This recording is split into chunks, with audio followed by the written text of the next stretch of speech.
আমি বিশ্বাস করি আপনারা আমার সাথে একমত হবেন, there was injustice, there was discrimination.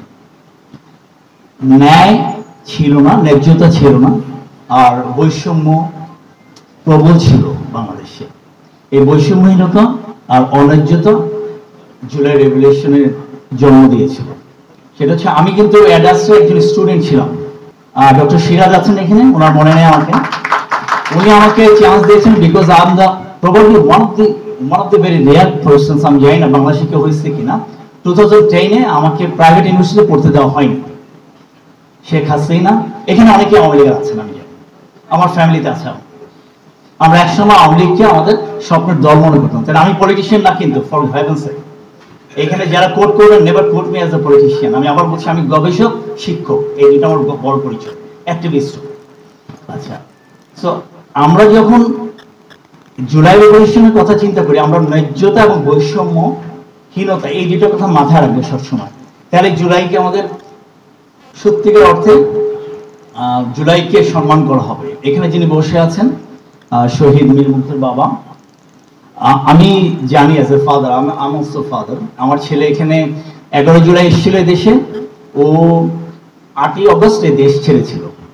ওর একটা কথা দিয়ে আমি শুরু করছি, ও আপনাদের অনেকের বয়সে, ও 21 এখন।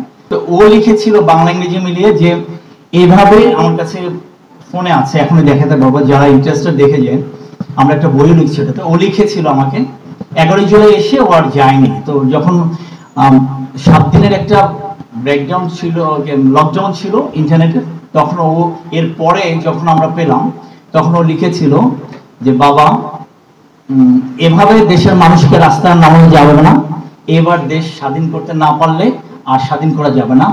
1 year deferred in yourself doesn't make any difference. আমি দেশ স্বাধীন করে দেশে ফিরবো, মানে ইংল্যান্ডে যাবো। যে মিলিটারি কিন্তু আসলে খুব ভালো, আমি আপনার বলি, বাংলাদেশকে সেভ করতে পারে মিলিটারি।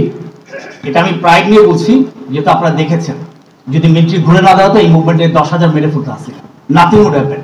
আপনারা কেউ চ্যালেঞ্জ করতে হলে আমার পার্সোনালি আমার সাথে আর্গু করে, আমি মিলিটারি বলে বলছি না, কিন্তু আপনারা ভেবে দেখেন যে যদি 10,000 মানুষ মেরে ফেলতে হতো, Hasina would have done that. আমি জানি হাসিনা এটা বলেছে, আমি জানি, আমরা জানি, আমি শামসুল আলম লিটন ভাই, আমরা কাজ করেছি। ডিসক্রিমিনেশন এই দুইটা আমাদেরকে তাড়িত করছে। আমরা যদি আবার একটা প্রশ্ন করি স্টুডেন্টদেরকে যে আসলে ফ্যাসিজম কিভাবে ফ্লারিশ করে, কেউ বলতে পারে? আমরা যে এই জায়গাটা এসেছি, আমাদের আসলে এই আজকের সেশনটা থেকে কিছু নেওয়া উচিত আমার মনে হয়। জাস্ট আমি বলে গেলাম, আমি আমার স্মৃতি রোমন্থন করলাম, আমার ছেলে কি করছে এগুলো বললাম, এগুলো কথা প্রসঙ্গে আসছে, আমি যেগুলো বললাম অ্যাপোলজি। আসলে আমরা ফ্যাসিজম কিভাবে ফ্লারিশ করে, কেউ বলতে পারেন? জাস্ট একটা দুটা পয়েন্ট, কোন এলিমেন্টস গুলো ফ্যাসিজমকে দেয়? এখানে ডক্টর এসআরএফ মিলন আছেন, আমাদের সম্মানিত এক্স স্টেট মিনিস্টার, বাকি অনেক অনারেবল লোক আছেন, অনেক বলতে পারবেন। রিমেম্বার, কালচার ফ্যাসিজম একটা বড় শক্তি। এখানে এই যে একটু আগে যে গানটা হলো, গানটা কিন্তু আপনাকে ইন্সপায়ার করছে, আমাকে ইন্সপায়ার করছে। I was feeling that I am going back to July August. আমি ঘুমাতে পারিনি 4 রাত।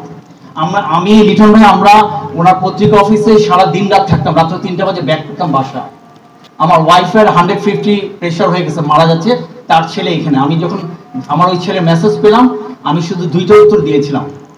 এক হচ্ছে ডিলিট দ্য মেসেজ, আমি ওর মাকে বলেছিলাম, আমার ওয়াইফকে বলেছিলাম ওকে চপিং বোর্ড বেঁধে যেতে বলো। এবং আমি every day I use to wait, every hour I use to wait Dhaka থেকে ফোন আসবে, কারণ ও 6 ফিট হাইটের একটা ছেলে, আমার চেয়ে চড়া লম্বা। আমি জানি যে ও শুট টু কিল হবে, এবং আমি জানি এক্স মিলিটারি হিসেবে যে প্রত্যেকটা গ্রুপে স্নাইপার থাকতো। আমি বিএনপি আওয়ামী লীগ বুঝি না, আমি বুঝি দেশ। আমি এখনো বুঝি বাংলাদেশ আমার কাছে আগে, সবার আগে, অনেস্টলি।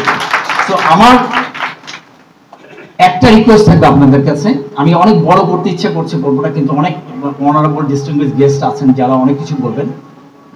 রিমেম্বার, স্টুডেন্টরা বাংলাদেশের প্রত্যেকটা হিস্ট্রিক্যাল মুভমেন্টের ফোরফ্রন্টে ছিল। আপনারা থাকবেন, আমরা থাকবো যারা স্টুডেন্ট, তাদেরকে হাল ছেড়ে দিলে হবে না।